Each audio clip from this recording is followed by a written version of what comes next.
বাংলাদেশ ও আফগানিস্তানের লড়াইটা ছিল একেবারেই রোমাঞ্চকর। পুরো ম্যাচ জুড়ে কখনো আফগানিস্তান আবার কখনো বাংলাদেশ এগিয়ে যাচ্ছিল, ঠিক যেন পেন্ডুলামের মতো দুলছিল ভাগ্যের কাঁটা। শেষ হাসি অবশ্যই হাসল লিটন দাসের বাংলাদেশ। 8 রানের দারুণ জয় পেয়ে শুধু খাদের কিনারা থেকে ঘুরে দাঁড়ালো না, বরং সুপার 4-এর আশাও বাঁচিয়ে রাখলো টাইগাররা। আবু ধাবিতে টসে জিতে ব্যাট করতে নেমে নির্ধারিত 20 ওভারে 5 উইকেট হারিয়ে 154 রান তোলে বাংলাদেশ।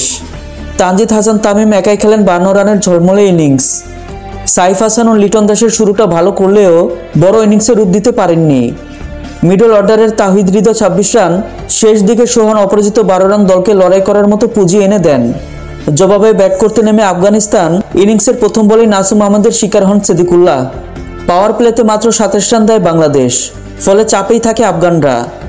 যদিও রহমানুল্লাহ গুরবাজ ও আজমতুল্লাহ ওমরজাই কিছুটা লড়াই করেন, তবু নিয়মিত বিরতিতে উইকেট হারিয়ে ম্যাচে ফিরতে পারেনি তারা। রশিদ খান ঝড়ো ব্যাটিংয়ে 20 রান করে আশা জাগালো মুস্তাফিজুর রহমানের জোড়া আঘাতে আফগানদের হার নিশ্চিত হয়ে যায়।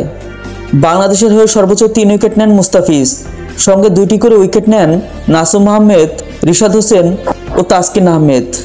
বোলিংয়ের দাপটে আফগান থেমে যায় 146 রানে। শেষ পর্যন্ত বাংলাদেশ বিদেশের মাটিতে প্রথমবারের মতো আফগানিস্তানকে টি-20তে হারালো। এই জয় শুধু সুপার 4-এর আশা বাঁচিয়ে রাখেনি, বরং দলের মনোবলও বাড়িয়েছে কয়েক গুণ।